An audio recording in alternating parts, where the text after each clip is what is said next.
महाराष्ट्र में सियासी उथल पुथल खत्म होने का नाम नहीं ले रही। जब से महाविकास अघाड़ी सरकार को सत्ता से हटाया गया है और शिंदे बीजेपी के गठबंधन की सरकार ने सत्ता पर अपना पैर जमाया है, उसके बाद से तो सियासी महकमे में कुछ ज्यादा ही गहमा गहमी देखने को मिल रही है। उद्धव ठाकरे से तो एक तरह से उनका अपना वजूद ही छिन गया।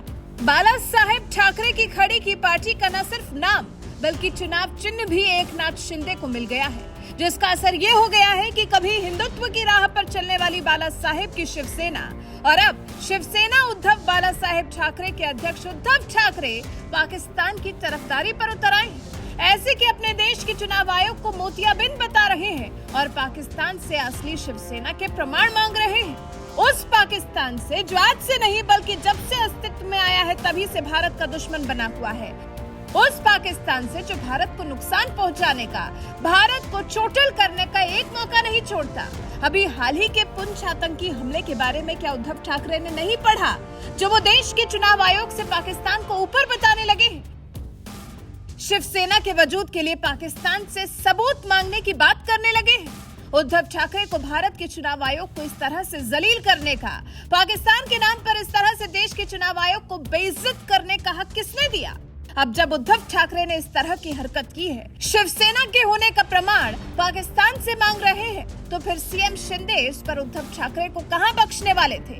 उन्होंने भी ठाणे में आयोजित एक कार्यक्रम में उद्धव ठाकरे की इस टिप्पणी पर उन्हें करारा जवाब दिया है। सीएम शिंदे ने कहा, जलगांव में किसी ने कहा कि पाकिस्तान को भी पता चल जाएगा कि असली शिवसेना किसकी है। ये दुर्भाग्यपूर्ण और दुखद है कि शिवसेना किसकी है, ये तय करने के लिए पाकिस्तान के प्रमाण पत्र की जरूरत है।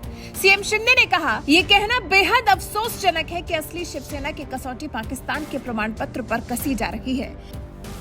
यहाँ सीएम शिंदे ने उद्धव ठाकरे का नाम नहीं लिया, सिर्फ ये कहा कि जलगांव में किसी ने कहा कि पाकिस्तान को भी पता चल जाएगा कि असली शिवसेना किसकी है। ये कितना दुर्भाग्यपूर्ण और दुखद है कि असली शिवसेना को परखने के लिए अब लोगों को पाकिस्तान के प्रमाण पत्र की जरूरत हो रही है। वाकई सवाल तो बनता है उद्धव ठाकरे से। चुनाव आयोग ने पूरी जांच परख कर फिर सीएम शिंदे को शिवसेना का दायित्व सौंपा है। देश के उस चुनाव आयोग को मोतियाबिंद बता रहे हैं उद्धव ठाकरे, बल्कि उनके हाथ से शिवसेना चले जाने के पीछे वही खुद जिम्मेदार हैं। जब उद्धव ठाकरे ने हिंदुत्व के नींव पर बनी शिवसेना का यही सिद्धांत त्याग दिया, हिंदुत्व विचारधारा को ही छोड़ दिया, तो यहीं से बाला साहेब ठाकरे की खड़ी की शिवसेना का पतन होना शुरू हो गया। वो तो एकनाथ शिंदे ने समय पर शिवसेना को बचा लिया, नहीं तो उद्धव ठाकरे ने तो एक तरह से अपनी विचारधारा से समझौता कर बाला साहेब ठाकरे की खड़ी की शिवसेना की नींव हिला ही दी थी और अब चुनाव आयोग पर लांछन लगा रहे हैं। अपने देश के चुनाव आयोग का कहा नहीं मान रहे, बल्कि देश के दुश्मन को शिवसेना के अस्तित्व का प्रमाण बता रहे हैं। महाराष्ट्र के जलगांव में आयोजित एक जनसभा में उद्धव ठाकरे ने कहा था, मेरी पार्टी और समर्थक ये सुनिश्चित करेंगे कि गद्दारों का राजनीतिक रूप से सफाया हो जाए। यहाँ मौजूद लोगों की संख्या को देखते हुए पाकिस्तान भी जान जाएगा कि कौन असली शिवसेना है, लेकिन निर्वाचन आयोग नहीं, क्योंकि वो मोतियाबिंद से पीड़ित है।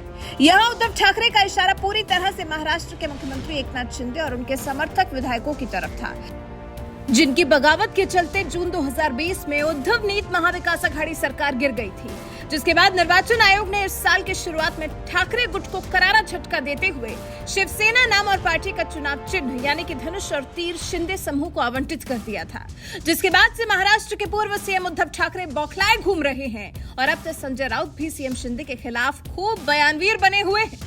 रविवार को संजय राउत ने दावा किया कि एकनाथ शिंदे की अगुवाई वाली महाराष्ट्र सरकार का डेथ वारंट जारी हो गया है। ये सरकार अगले 15 से 20 दिन में गिर जाएगी। संजय राउत ने पत्रकारों से कहा कि हमारी पार्टी अदालत के आदेश का इंतजार कर रही है और उम्मीद कर रही है कि न्याय किया जाएगा। यहाँ संजय राउत उच्चतम न्यायालय में लंबित उन याचिकाओं का जिक्र कर रहे थे, जिनमें से एक में से शिवसेना शिंदे धड़ा के 16 विधायकों को अयोग्य ठहराने का अनुरोध किया गया है, जिन्होंने ठाकरे के नेतृत्व के खिलाफ बगावत की थी। खैर, देखना तो फिलहाल दिलचस्प ये होने वाला है कि शिवसेना के अस्तित्व का जो प्रमाण पाकिस्तान से मिलने की बात उद्धव ठाकरे ने कही है, उससे उनकी और कितनी मुसीबत बढ़ने वाली है।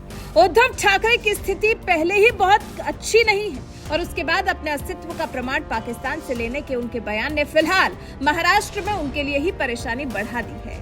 वैसे उनके पाकिस्तान वाले बयान पर जिस तरह से सीएम शिंदे ने उद्धव ठाकरे को करारा जवाब दिया है, उस पर आपका क्या कुछ कहना है? अपनी राय हमें कमेंट कर जरूर बताएं।